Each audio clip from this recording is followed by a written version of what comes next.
Hello my dear students, welcome to Advait education. मैं दीपाली पांडे आप सभी का स्वागत करती हूं अद्वैत एजुकेशन पर।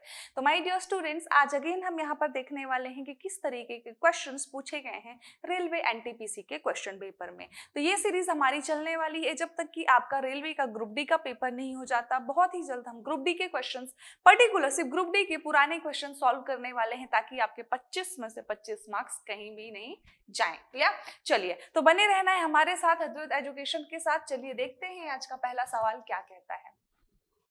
पहला सवाल है, radish is an example of, यानी कि मूली जो होता है, जो आजकल ठंडी का सीजन चल रहा है तो सैलेड में सभी लोग ले रहे होंगे, है ना, मूली के पराठे बन रहे होंगे घर में। तो जो सैलेड मतलब जो आपका रेडिश है, मूली है, वो किसका एग्जाम्पल है? बल्ब, रूट, ट्यूबर या फ्रूट का? तो जाहिर सी बात है कि जो मूली है it is a kind of root vegetable, यानी कहना चाहिए जड़ वाला जो वेजिटेबल पौधे होते हैं उसका एक एग्जाम्पल है रेडिश या मूली। तो क्या ऑप्शन होने वाला है my dear students? Option B is the correct answer. Clear? चलिए नेक्स्ट क्वेश्चन क्या कह रहा है। One should use porcelain and not metal container in a microwave oven because, यानी कि हम पोर्सिलिन के बर्तन यूज करते हैं माइक्रोवेव ओवन में जबकि कोई भी मेटल कंटेनर यूज नहीं करते। क्यों? इसका क्या रीजन है?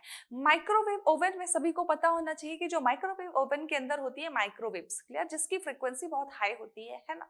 अब ये माइक्रोवेव्स जो होती हैं ये मेटल को पेनिट्रेट नहीं कर पाती है ना, इतना हाई फ्रीक्वेंसी नहीं हो पाता कि मेटल को पेनिट्रेट कर पाए, तो हम मेटल के बर्तन इसमें यूज नहीं करते, पहली बात। दूसरी बात है कि जो इसमें एक मैग्नेट्रॉन होता है उसके थ्रू क्या होती है, बीम्स टाइप, मतलब कि इलेक्ट्रोमैग्नेटिक वेव्स छोड़ी जाती हैं। ये बिल्कुल जैसे लाइक सीआरओ काम करता है ना, कि पर्टिकुलर स्ट्राइक करती है जहां से वेव्स, वैसे ही कुछ इसका माइक्रोवेव का भी फंक्शन होता है।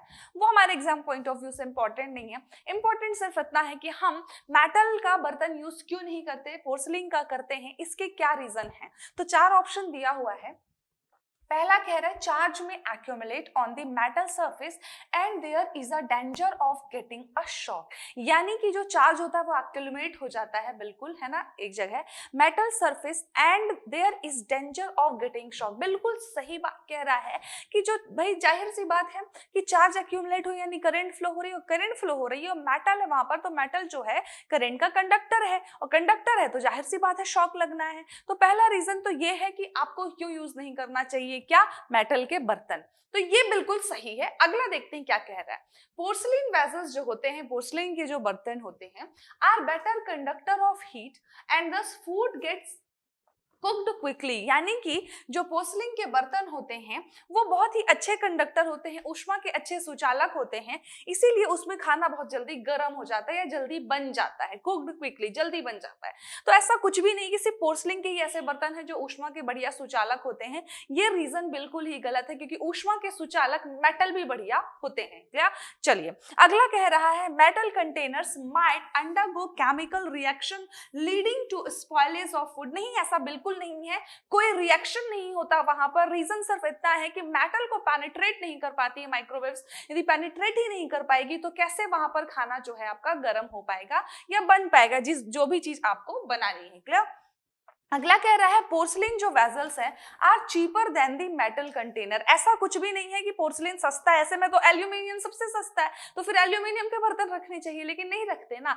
तो यह पहला रीजन बिल्कुल सही है कि चार्ज एक्यूमुलेट होने की वजह से, कहा गया क्वेश्चन, चार्ज एक्यूमुलेट या चार्जों के इकट्ठा होने की वजह से जो विद्युत धारा प्रवाहित होने लगती है तो उससे आपको शॉक लग सकता है। क्लियर? चलिए, तो ये देखा हमने दूसरा क्वेश्चन। यस, इसका एक्सप्लेनेशन भी यहाँ पर यही दिया हुआ है कुछ, कि जो आपका माइक्रोवेव ओवन होता है वो बेसिकली है क्या, वहां पर माइक्रोवेव्स है ना, या electric oven that heats and cooks food by exposing it to electromagnetic radiation, यानी कि वहां पर इलेक्ट्रोमैग्नेटिक रेडिएशन आता है जिसकी वजह से खाना बनता है और साथ ही साथ क्या होता है, गर्म होता है। क्लियर? नेक्स्ट है in the microwave frequency range. बिल्कुल, माइक्रोवेव की जितनी फ्रीक्वेंसी रेंज होती है उतने ही रेंज की वहां पर माइक्रोवेव्स प्रेजेंट होती हैं। This induces polar molecules in the food. बिल्कुल, पोलर मॉलिक्यूल्स का मतलब है कि जो आपका प्लस माइनस चार्ज है इनको क्या करता है, वो एक्साइटेड करता है, ताकि तभी तो करंट फ्लो होगी ना। जो पोलर मॉलिक्यूल्स हैं यानी ध्रुवीय जो वहां पर अणु हैं उनको क्या करता है, एक्साइटेड करता है, जिसकी वजह से वहां पर करंट फ्लो होती है। Clear? to rotate and produce the thermal energy in a process known as dielectric heating, जिसको हम dielectric heating कहते हैं। यानी कि कहना चाहिए जो आपका कह रहा है पोलर मॉलिक्यूल्स को एक्साइटेड किया जिसकी वजह से वहां थर्मल एनर्जी क्रिएट हुई, इतनी गर्मी या उष्मा क्रिएट हुई जिसकी वजह से भोजन पका या कि बना। क्लियर? तो यहाँ पर हमारा क्वेश्चन था कि जो किस रीजन की वजह से हम पोर्सिलिन के बर्तन ही यूज करते हैं, मेटल कंडक्टर यूज नहीं करते। तो इसका सीधे से रीजन है पहला कि वहां पर चार्ज एक्यूमुलेशन होने की वजह से हमें शॉक लग सकता है, दैट्स व्हाई हम मेटल यूज नहीं करते। क्लियर? चलिए नेक्स्ट क्वेश्चन है, थर्ड क्वेश्चन है which of the following branch of medical science deals with the study and treatment of the liver. यानी कि लीवर की स्टडी एंड ट्रीटमेंट पर्पज से हम जो भी पढ़ाई करते हैं वह ब्रांच जो है क्या कहलाती है। क्या?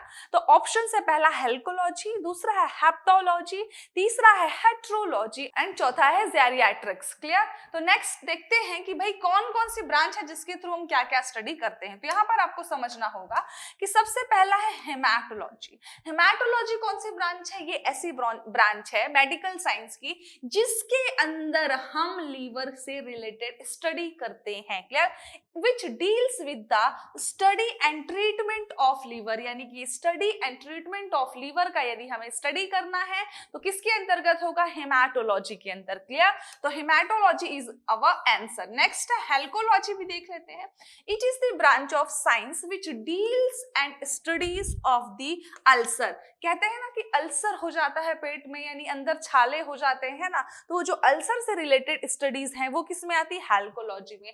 नेक्स्ट आता है आपका जेरियाट्रिक्स। तो जो जेरियाट्रिक्स होता है my dear student, it is a branch of science which deals with the care of, कहना चाहिए एजिंग पीपल। जो यहाँ पर लिखा है ना इसको हिंदी में कहते हैं जरावस्था का अध्ययन करना। जरावस्था का मतलब ओल्ड एज है ना, तो वही चीज कह रहा है कि जब एजिंग पीपल से रिलेटेड स्टडी हमको करनी है तो वो होती है जेरियाट्रिक्स में हम करते हैं, हेल्कोलॉजी में हम अल्सर से रिलेटेड, हेमाटोलॉजी में हम लीवर से रिलेटेड करते हैं।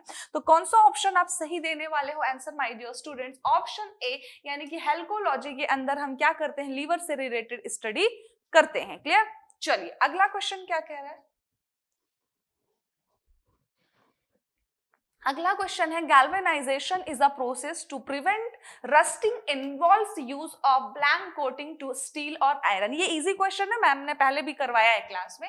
यदि आपको याद हो, गैल्वेनाइजेशन बोले या गैल्वेनीकरण हिंदी में कहते हैं। गैल्वेनीकरण वह प्रोसेस है जिसके थ्रू हम क्या करते हैं? आयरन को, जो आयरन में जंग लगना है, जंग लगने से बचाते हैं। सीधी भाषा में आप ऐसे समझो, क्योंकि लोहे में जंग लग जाता है। क्लियर? तो लोहे में जब जंग लग गया तो अब उसके हम जंग लगने के लिए क्या करते हैं? उसमें नॉर्मली पेंट कर देते हैं। लेकिन यदि लोहे के ऊपर आप किसकी? जस्ते की कोटिंग करते हो तो वो कहलाता है गैल्वेनीकरण या गैल्वेनाइजेशन। तो क्वेश्चन यहां पर वही है, galvanisation is a process to prevent rusting involves use of blank coating to steel or iron। तो ब्लैंक में आने वाला है जिंक या जस्ता। क्लियर? तो जिंक की हम कोटिंग करके क्या करते हैं? आयरन की लाइफ को बढ़ा देते हैं। तो क्या आंसर होने वाला है? Option D, zinc is the correct answer. Clear? यहां पर भी वही चीज लिखा है कि galvanization is the process of deposition of a thin layer of zinc over iron surface. Clear? यानी कि it is done to prevent from corrosion. Corrosion का मतलब होता है जंग या क्षरण, यानी जंग या क्षरण से लोहे को बचाने के लिए उसके ऊपर हम एक पतली लेयर चढ़ा देते हैं किसकी? जस्ते की। और इसी प्रोसेस को हम कहते हैं गैल्वेनीकरण या गैल्वेनाइजेशन। क्लियर? चलिए अगला क्वेश्चन क्या कह रहा है? Blank is one of the state of matter obtained by cooling a gas of very low density to extremely low temperature। अब देखो पदार्थ की अवस्था से रिलेटेड क्वेश्चन है।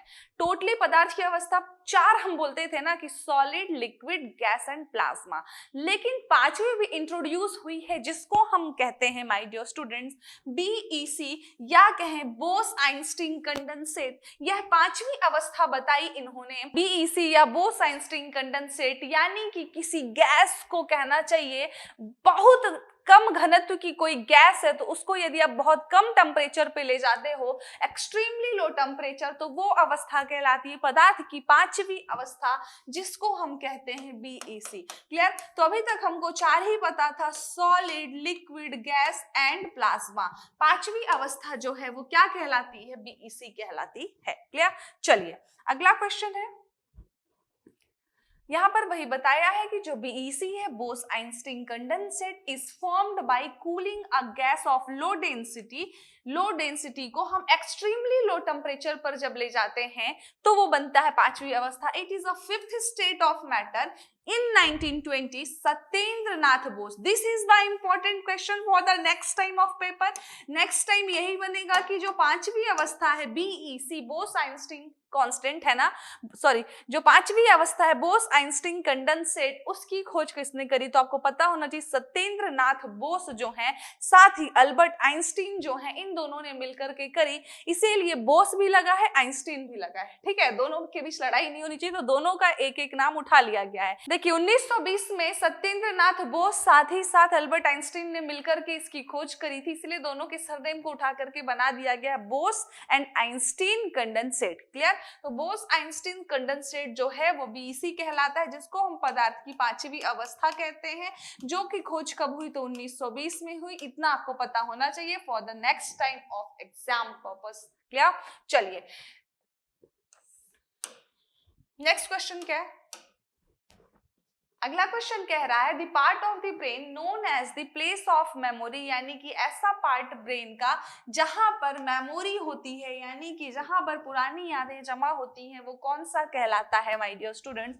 तो आपको मैं बताने के साथ साथ दिखाती भी हूं कि ये जो ब्रेन का पूरा स्ट्रक्चर है, जहां पर यदि आप राइट साइड में ये पार्ट देख रहे हो, कुछ इस समान जो आकृति है, ये सेरेब्लम कहलाती है। और सेरेब्लम को ही हम कहते हैं कि यहाँ पर मेमोरी होती है हमारी। तभी कहते हैं ना यार, पीछे नहीं मारना चाहिए, है ना, इंसान भूल जाता है, पागल सा हो जाता है। क्यों? क्योंकि एकदम पीछे जो होता है सेरेब्लम वाला पार्ट होता है, और यदि आप मार दोगे तो उसकी मेमोरी खत्म हो जाएगी, उसको कुछ याद ही नहीं रहेगा कि कहाँ से आए, क्या है, उसका क्या नाम है, ऐसी चीजें। क्लियर? तो वही हमारा क्वेश्चन था माय डियर स्टूडेंट्स की मेमोरी वाला पार्ट कौन सा है? तो आपने देखा सेरेब्लम है, जिसको हम हिंदी में क्या कहते हैं? अनुमस्तिष्क कहते हैं, यानी कि मस्तिष्क का दूसरा सबसे बड़ा भाग। क्लियर? तो मस्तिष्क का दूसरा सबसे बड़ा भाग जो है वह है सेरेबलम। क्लियर?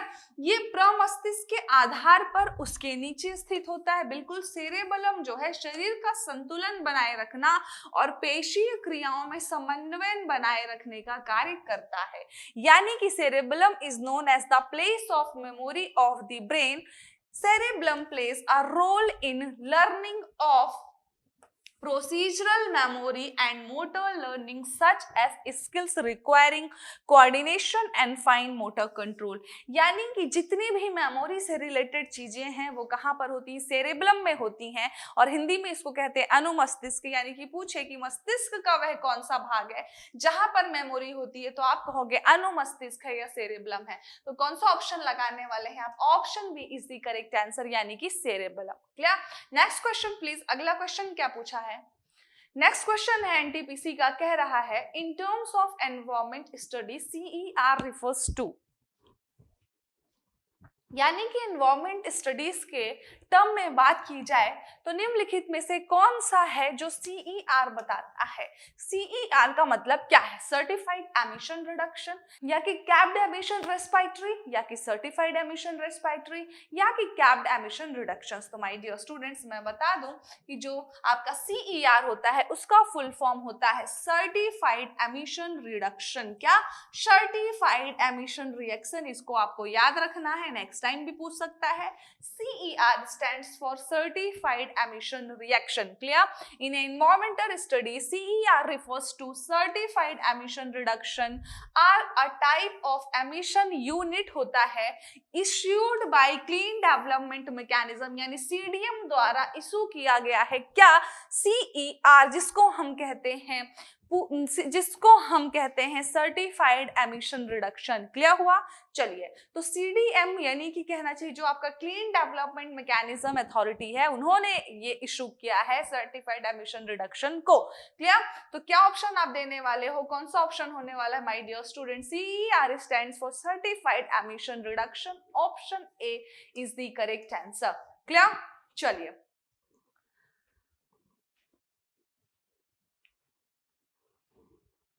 अगला क्वेश्चन क्या है? Which part of the human centre for intelligence, memory and emotions. Clear?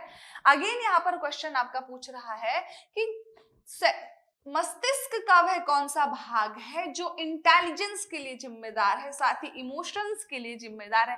आप कितने इमोशनल हैं, आप कितने इंटेलिजेंट हैं, आपकी मेमोरी कैसी है, ये यानी कहना चाहिए सीधी सा इंटेलिजेंस की बात हो रही है, वह कौन सा पार्ट बताता है, हाइपोथैलेमस या सेरेब्रम या मिड ब्रेन। तो माय डियर स्टूडेंट्स, मैं आपको दिखाती हूँ कि जो सेरेब्रम पार्ट होता है वह होता है ह्यूमन ब्रेन का, which is the centre for intelligence, memory and emotion. This is the largest part of the human brain, ये सबसे बड़ा पार्ट होता है। आइए दिखाती हूँ कहां पर होता है। क्लियर? आपने अभी सेरेब्रम देखा था ना, यहां पर आपने सेरेब्रम देखा कि सेरेब्रम कुछ यहां पर पाया जाता है जो किसके लिए जिम्मेदार है, मेमोरी के लिए। सेरेब्रम यहां पर पाया जाता है, आपने अभी देखा था। क्लियर? जो सेरेब्रम होता है माय डियर स्टूडेंट्स, वो लगभग इधर पे पाया जाता है पूरा, और ये जो पार्ट होता है सबसे बड़ा होता है मस्तिष्क का पार्ट। इसीलिए हम कहते हैं सेरेब्रम जो है मस्तिष्क का सबसे बड़ा भाग होता है, यानी कि मैक्सिमम एरिया कवर करता है, साथ ही इंटेलिजेंस, मेमोरी के लिए क्या होता है, जिम्मेदार होता है। क्लियर? चलिए, तो क्या ऑप्शन लगाने वाले हैं my dear student? Cerebrum is the correct answer. Clear? Option B. Next question कह रहा है human blood platelets releases which helps in clotting of blood, यानी कि जो प्लेटलेट्स होती हैं वो ऐसा क्या रिलीज करती हैं जिसकी वजह से रक्त का थक्का जमता है, यानी कि ब्लड क्लॉटिंग होती है। क्लियर? ब्लड क्लॉटिंग होती है, सभी को पता है। ब्लड क्लॉटिंग नहीं होगी तो हमारे शरीर का पूरा खून बह जाएगा, क्योंकि ऐसा पॉसिबल ही नहीं है कि कभी भी किसी को चोट ना लगे। चोट लगती है तो जो ब्लड क्लॉटिंग प्रोसेस है उसके थ्रू ब्लड वहां पर जम जाता है और क्या होता है, ब्लड बाकी नहीं बहता। क्लियर? तो वही कह रहा है कि जो ह्यूमन ब्लड प्लेटलेट्स हैं वो क्या रिलीज करती हैं जो हेल्प करता है क्लॉटिंग करने में, ब्लड की क्लॉटिंग में हेल्प करता है। तो माय डियर स्टूडेंट्स, फाइब्रिन है जो हेल्प करता है ब्लड की क्लॉटिंग में, यानी नेक्स्ट टाइम क्वेश्चन बने तो आपको बनना चाहिए कि फाइब्रिन ही है जो क्लॉटिंग में हेल्प करता है। तो माय डियर स्टूडेंट्स, बहुत सारे क्लॉटिंग फैक्टर होते हैं सिर्फ क्लॉटिंग करने के लिए, है ना, सिर्फ फाइब्रिन ही जिम्मेदार नहीं है। लेकिन यहाँ पर जितने भी ऑप्शन हैं उनमें से यदि क्वेश्चन कह रहा क्लॉटिंग ऑफ ब्लड के लिए कौन जिम्मेदार है, तो आप लगाओगे फाइब्रिन जो है वो क्या है, वो जिम्मेदार है ब्लड की क्लॉटिंग के लिए। क्लियर? नेक्स्ट क्वेश्चन, अगला क्वेश्चन कह रहा है light can travel blank million, light can travel blank kilometre in a year, यानी कि जो प्रकाश है वह एक वर्ष में कितने किलोमीटर दूरी तय करता है।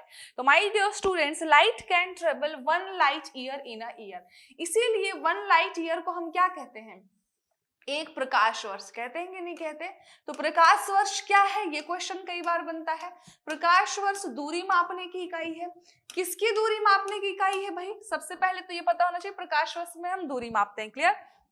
Light can travel 1 light year in a year, एक साल में प्रकाश जितनी दूरी तय कर रहा है वही कहलाता है प्रकाश वर्ष, यानी कि प्रकाश वर्ष किसका मेजरमेंट है, तो दूरी का। क्लियर? जो कि प्रकाश का है। तो 1 light year is equal to होता कितना है, लगभग 9.46 ट्रिलियन किलोमीटर, या हम राउंड फिगर ले लेंगे तो कहेंगे 10 ट्रिलियन किलोमीटर ट्रेवल करता है लाइट एक साल में। क्लियर? तो क्या हुआ, हमारा कौन सा ऑप्शन होने वाला है माय डियर स्टूडेंट्स, हम टिक करने वाले हैं option D, 10 trillion kilometre in a year light can travel. Clear? चलिए, तो ये था आज के एनटीपीसी के क्वेश्चन पेपर का discussion. Next question paper again हम लेकर के आएंगे और देखेंगे कि किस तरीके के क्वेश्चंस पूछे गए हैं। क्लियर? चलिए, मिलते हैं नेक्स्ट लेक्चर में। Thank you class.